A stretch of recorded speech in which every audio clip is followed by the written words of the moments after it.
Hello and welcome back to another video. Today we're going to be doing our October gubernatorial prediction ahead of the midterm elections. We're just a little bit over 2 weeks away from election day. It's hard to believe that the midterms are so close now. We've been doing these predictions for months and months now, and now that we're just less than 2 weeks away, you can really start to feel the energy and the excitement sort of build up around these races because a lot is at stake. The future agenda of the next 2 years is really at stake, whether or not Biden's going to get his agenda passed through Congress. It's effectively certain that Republicans are going to take the House. The Senate is the real toss-up here, but the gubernatorial races are also extremely important because they sort of set policy for their respective states. And of course, if you look at the map that we have here, if you watch the September governor's prediction, a number of states are now gray on this map. Oklahoma, New York, Rhode Island. These are states that previously I considered safe for one party or the other. Now we're going to be changing that ranking in this video. So of course we're going to get through all of these states. But first, a quick announcement. We're going to be live streaming the Pennsylvania Senate debate on Tuesday, October 25th at 7:30. I'll leave a link to the live stream down below. Please set a reminder. It should be a very exciting debate, and I think it will probably be one of the most important debates of the entire midterm cycle. So with that out of the way, let's get into some of these states. If you're new to the channel, please consider subscribing down below and liking this video if you enjoy. So we're going to start off on the West Coast and make our way east. First, we're going to take a look at the state of Oregon. Currently, the Oregon race is sort of a two-way race now. Originally, it was sort of a three-way race early on with third-party candidate Betsy Johnson, who's more of a centrist Joe Manchin-style Democrat, jumping into the race, taking votes from both candidates, but mainly taking away votes from Tina Kotek, who's really been tied to the unpopularity of the Kate Brown administration that preceded her. So taking a look at the polling so far, Drazen has led in nearly every poll since June, and that's mainly, again, due to this vote split and the fact that Tina Kotek's unfavorables are very high. In fact, out of all the candidates running, Christine Drazen, of all people, who's a Republican running in a safe Democratic state in normal political circumstances, is actually the most favorable candidate. This race in particular, she has a 2-point lead on RCP, over 2 points. She's up about a point in RCP, a little less than, and her overall average is up by 1.5. I've been giving this race to Drazen pretty consistently now. I think she'll pull away by an even larger margin. I think she'll probably win by about 2.5 points. I could see her maybe getting about 44% of the vote, Tina Kotek at around 42, and Betsy Johnson getting most of the remainder there. So Oregon actually moves from tilt to lean from my last prediction.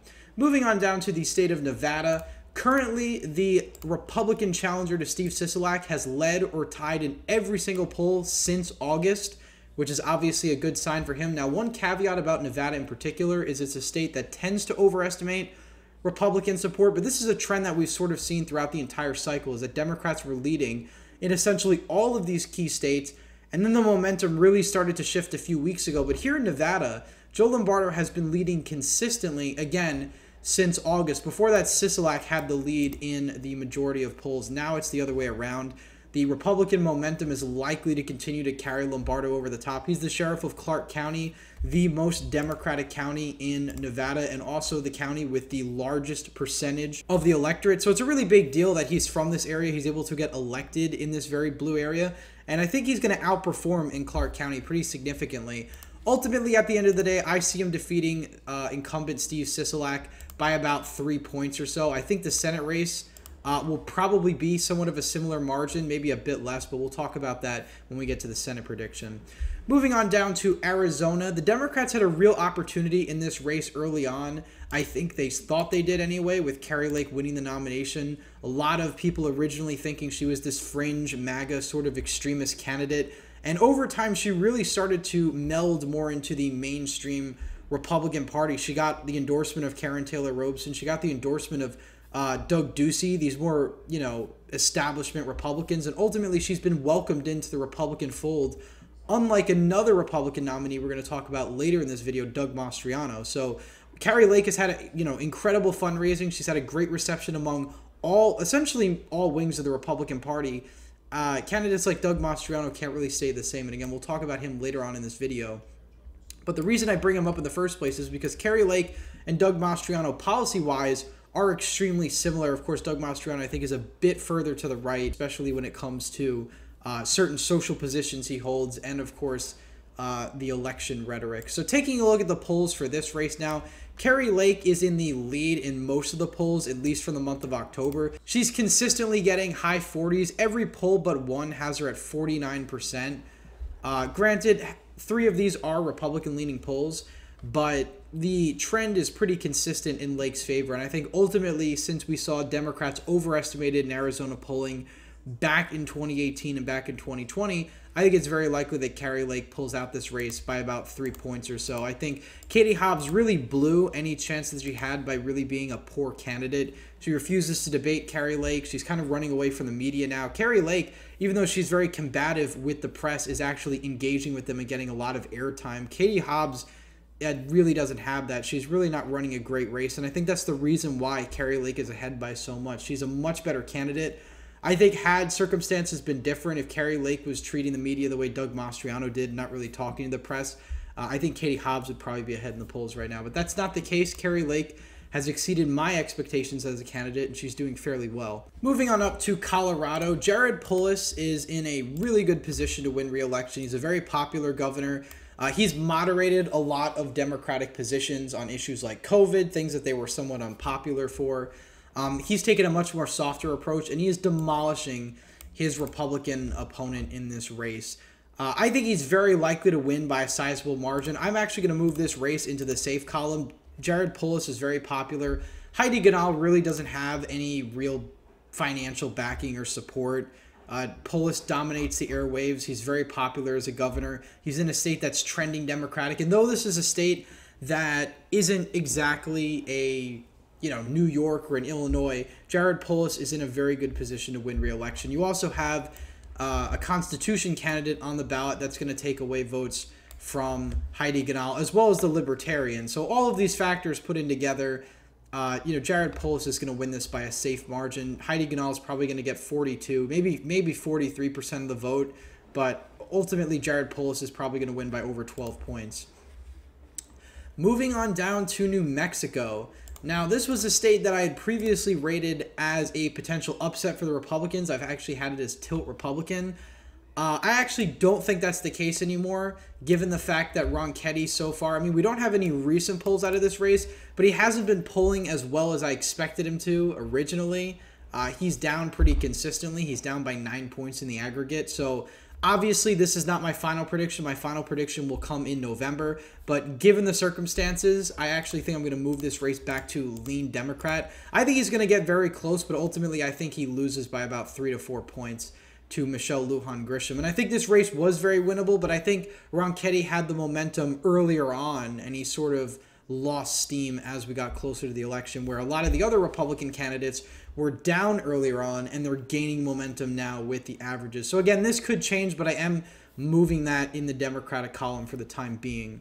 Moving on up to Kansas, this was a race that I've consistently had as going to Derek Schmidt. Although, interestingly enough, the polls that we do have out of Kansas aren't exactly the most reliable. There's a lot of undecideds. There's a lot of independents. Emerson College has Laura Kelly winning by 2. It is interesting to categorize this race. I think partisanship and the red wave overall will probably doom Laura Kelly, even though she's a popular incumbent governor. She's probably not going to lose by as large of a margin as I expected. I've had this as likely before. I think it'll probably be somewhat close. I think she'll probably lose by under 6 points, but, by more than 2. So we're going to put it in the lean Republican category. Unless the dynamics really change in this race, I don't really see Laura Kelly pulling out a victory. I think the national environment is just too toxic for her. I think Kansas is too much of a Republican state. Back in 2018, she really won in sort of a fluke election because she was up against a very poor Republican nominee in Chris Kobach. She had independents taking votes away from him, and she was running in a very favorable year to the Democrats. So she really had a perfect storm in Kansas. I don't think she's going to replicate it this time around. I could be wrong, but that's my prediction as of right now. Moving on down to Oklahoma. Now, I don't really know exactly what to make of this race because a lot of people are saying that this is a potential flip for the Democrats. I find that very hard to believe, especially in this midterm environment, but the Democrat, for some reason, has been taking a lead in some of the polls. I don't know if these are internal polls or whatnot. It is kind of interesting, though. They're Republican-leaning polls that actually have the Democrat up ahead of Kevin Stitt. Kevin Stitt is consistently leaded early on, and in some cases by a large margin. He has underperformed, though. Back in 2018, he only won his previous governorship. It was a safe margin, but it was only 12.1%, which for Oklahoma is a very weak showing for a Republican nominee, and he lost, of course, Oklahoma County by a safe margin. He came close to losing Tulsa, and he severely underperformed in these rural counties. At the end of the day, I could still see this race being safe Republican. We'll have to see if these polls are really nothing. I am kind of skeptical, but I'll put it in the likely Republican category for now, since I don't see a scenario where Kevin Stitt loses, but I could see the race maybe being a bit closer than it should. Specifically because Kevin Stitt isn't exactly that popular, and the Democrat has positioned herself sort of as a centrist, even somewhat right-wing on certain social positions that I think plays well with the Oklahoma electorate, or at least she is rhetorically doing that. Moving on down to Texas, this was a race that I had previously had as likely Republican in my last prediction. Lately, Greg Abbott has sort of pulled ahead in the polling as of late. He's up by almost 9 points in RCP. The latest poll has him up by 11, the YouGov poll. This race was never really competitive. Greg Abbott was always going to win. It was always a question of what the margin was going to be. I think at the end of the day, he probably ends up winning by 12 or 13 points, which would make this a safe Republican race again. I previously had this as likely because he was sort of taking a dip in the polls. I think he was up by 6. I said he would probably win by 10 or 11. Now I think it's going to be a higher margin, certainly double digits, because Greg Abbott, while he did sort of slump in his approval ratings, has sort of risen back up, and his favorability numbers are higher than Beto O'Rourke's. Of course, couple that with incumbency advantage, and Beto O'Rourke is also running in a very unfortunate year for a Democratic nominee in a red state. He's running in a red wave year in a state that is trending Democratic, but still is a very Republican state overall. Moving on up to Minnesota, we have actually seen some interesting polls out of the state of Minnesota that show the governor's race tightening. And in fact, we have one poll from Trafalgar that has Scott Jensen leading Tim Walz, which I think is very interesting because it does definitely go against the aggregate. It skews the aggregate down quite a bit against Walz. And while this is a Republican wave year and Minnesota is not a safe Democratic state, it's still a state that is a very left-wing state. It voted for Joe Biden by 7 points. It's not a Rust Belt state. It's a Midwest state, so it is different than states like Wisconsin, Michigan, and Pennsylvania, and its political trends are also different. I think Walz will hold on in this race. I still stand by my categorization as lean Democratic. I think Republicans have a better chance of maybe flipping the Attorney General's race, since Keith Ellison is a very unpopular Attorney General in the state of Minnesota. I think the backlash on the crime issue, which I think Republicans are really harnessing and actually using to their advantage, can flip a statewide office, which would still be a big deal for Republicans since they haven't had a statewide office in Minnesota since 2006. So it would be a huge deal, but I don't think the governorship is going to do that. I don't really see Scott Jensen as this sort of Youngkin, this inspiring, incredible candidate that would be able to flip a state like Minnesota, a historically Democratic state, red, even in a red wave year, because Minnesota is very immune to red wave years. I mean, Keith Ellison almost lost in a blue wave year. So, Minnesota is sort of in its own political universe in that sense. In Wisconsin, you have incumbent Governor Tony Evers going up against Tim Michels. This race now has tightened, just like the other races around the country. Evers is tied in the RCP average. I think it's even likely that Michels could be leading in the RCP average come Election Day. I've been saying since the very beginning that this was a race that Republicans were going to win. Tony Evers is not a strong incumbent. He hasn't really gotten any major legislative proposals through. And you could attribute that to the Republican state legislature, which has basically blocked everything he's tried to do. But he's basically an ineffective governor overall. Michels is running in a favorable year for Republicans. Johnson is leading Mandela Barnes in every single poll. I think he's going to carry Michels over the top. I still think Michels probably pulls away with this by about 3 points or so over Tony Evers. Moving on over to Michigan. Michigan, like Minnesota, has been tightening, as have the polls around the country for Republicans. If we take a look at the polling out of the state of Michigan, currently Tudor Dixon is only down by 3 points now, according to RCP. That's mainly because of a WIC poll that has her leading Gretchen Whitmer. It's the only poll that has the Republican leading the incumbent Democrat. Ultimately, the polls have tightened, though. Dixon's numbers have gotten a lot better, if you notice, throughout the entire cycle.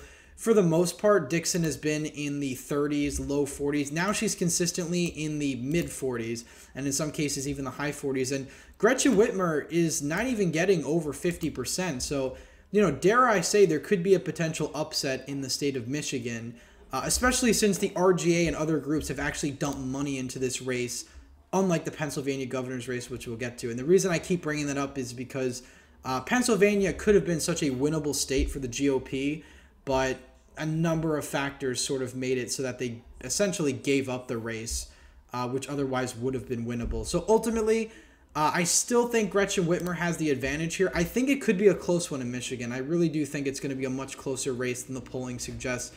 I've had it as lean before. I thought Whitmer would win by 5. I'm going to move that down to, it's still going to be a lean margin, but I think Whitmer will probably win by 3. But again, this is going to be a very tough year for Democrats, even incumbents like Gretchen Whitmer that are somewhat popular. So we'll stay tuned for that race. Of course, November will be my final prediction on it. But as of right now, I still think Whitmer wins, but Dixon certainly has a chance, which is not something I would have said a couple weeks ago. Moving on over to the state of Maine. This was a race that, I'd given to Janet Mills. I've also given it to Paul LePage. Kind of like Ron Ketty in New Mexico. Paul LePage is underperforming what I thought he would have done. I thought he would be doing at least better. I don't expect him to lose by 9 points on Election Day. I think it will be a lean margin, but at this point, I still think Mills holds on in Maine. I don't really see Paul LePage winning unless there's a massive shift in the polls. And again, if it's a very good night for Republicans, we could potentially see an upset. But as of right now, I still think Janet Mills has the edge in this race. Rhode Island's been probably one of the more interesting states this cycle because it is a safe Democratic state that has 2 major competitive races. You have the House race for Rhode Island's 2nd Congressional District with Alan Fung and Seth Magaziner. And then you have the governor's race between Ashley Kalus and Dan McKee. And looking at the polling for this race, it keeps tightening. We've only got 3 polls out of this race, but the latest poll has Kalus down by 10. And I think Kalus is an incredible candidate. She did very well in the debate against McKee. I think she has a lot of appeal to suburban moderate voters in Rhode Island. She's running the best campaign I think a Republican can in Rhode Island. I think one of her main baggages, though, is that she's kind of viewed as a carpetbagger. She just moved to the state of Rhode Island very recently, and that's something Dan McKee has sort of highlighted throughout this governor's race. Ultimately, I think this will end up being a likely margin for Dan McKee. Dan McKee is also one of the most unpopular governors in the country, which is one of the reasons why I moved this out of the safe category. He's not well liked in this state. He barely won his Democratic primary despite being the incumbent governor, and his favorabilities are just really awful for an incumbent. So that's why I moved this in the likely category. Could Rhode Island be a dark horse state in this midterm? Potentially, but I don't know if Ashley Kalus necessarily has the funding or the reach to actually pull some sort of Hogan 2014 upset. But if any state was to have that, it would probably be Rhode Island or potentially New York, and we'll get to New York in a second. Connecticut, we're also going to put in the likely Democratic category. Stefanowski, I think, originally could have done a lot better. I've never given the state to him in any of my predictions, but I've had it as lean Democratic. Lately, though, he's been doing a bit better in the polls, but he hasn't been running the same campaign he ran in 2018. He had a much more potent message because you had Dan Malloy leaving office, historically unpopular governor, and I think ultimately Bob Stefanowski sort of saw this as a guarantee race for him this time around because of the national environment. I think he got very lazy with his campaigning. So ultimately, I'm going to put this as likely Democrat. I think he'll probably get around 10 or 11 points, but I think Ned Lamont, who is pretty popular now, I think he's going to do fairly well in this race. Finally, we get to the Empire State, and this is a state that I talked about in my last video, but I've never had this out of the safe category in any of my monthly governor predictions until today, because the polling in the New York governor's race is really astonishing. It really is very surprising that we have a Republican who's only down by single digits in a race for governor in the state of New York. And you even have one poll, which, again, take it with a grain of salt because it is a partisan-leaning poll, but this poll actually has Lee Zeldin leading Kathy Hochul by 1 point. Now, overall, Kathy Hochul is still up by 6 points in the average, but her favorabilities have declined dramatically throughout the course of this race. And Zeldin has really turned his campaign around. I mean, early on, he really wasn't a viable candidate when you looked at the numbers. He was polling in the low 30s,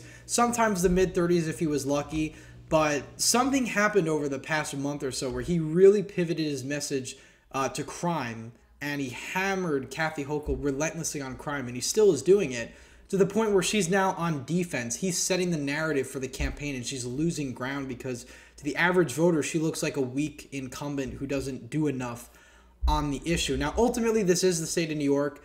I did the math in the last video. It's incredibly, incredibly hard for a Republican to win any statewide office in New York just because of how inelastic certain boroughs of the city are in some of the upstate counties.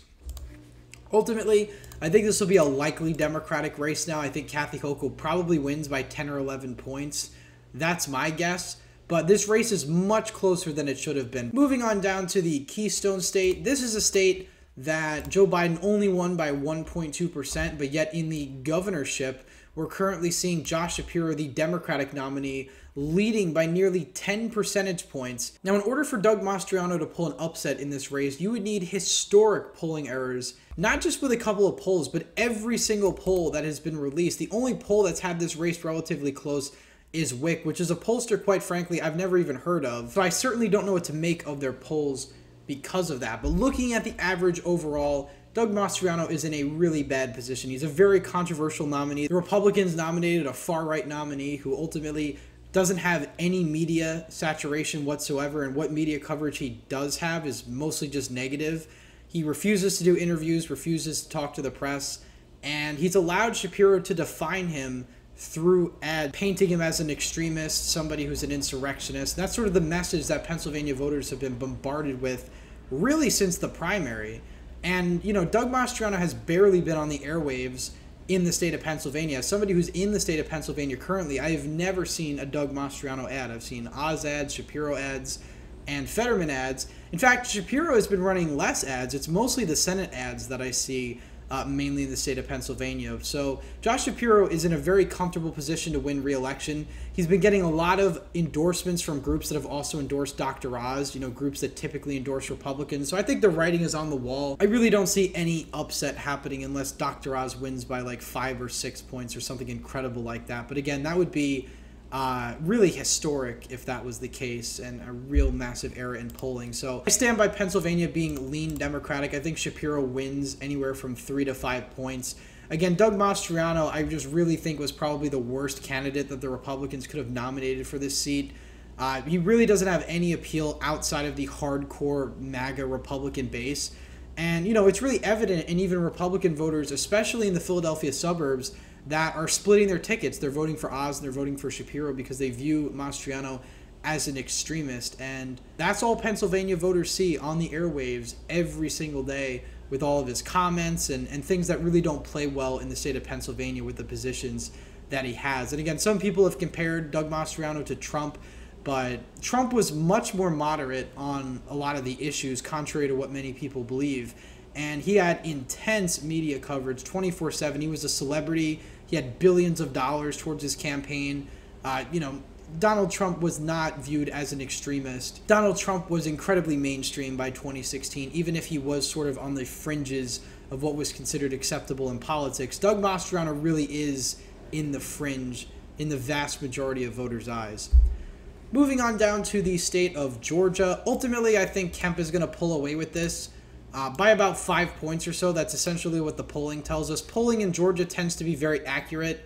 I could see a situation where the polls do somewhat underestimate Abrams' support, but I don't think that's likely given the midterm environment. So I think this is still going to stay a lean race. I still stand by Kemp winning by about 5 points or so. Kemp's been building a very multiracial suburban coalition, getting Latinos and Asian voters in record numbers, really, in the Atlanta suburbs. And I think you're going to see a significant shift to the right in the Atlanta suburbs, even if they are splitting their tickets for Kemp and Warnock, let's say. So ultimately, I think Kemp pulls away with this. Stacey Abrams probably should have ran for Senate back in 2021 when she could have won, but we'll see what her political future holds after the midterms. Finally, we get to the state of Florida. This is a likely race for Ron DeSantis. Really not competitive. The Charlie Crist campaign really didn't have much of a chance anyway. DeSantis is an incredibly popular governor. He's been polling exceptionally well for a state that is really only a lean Republican state, but given the sort of national environment, I guess it makes sense. And in the latest polls that we have out of Florida, all of them, DeSantis is beating Crist by double digits. So I wouldn't be surprised if we see sort of an 8 to 10 margin out of the state of Florida in favor of DeSantis. So anyway, that's it for today's prediction. Please leave a thumbs up if you enjoyed, subscribe to the channel, comment down your thoughts below. Make sure to set a reminder for the live stream link down below. Hope to see you there. As always, again, thank you all for watching, and I hope to see you in the next one.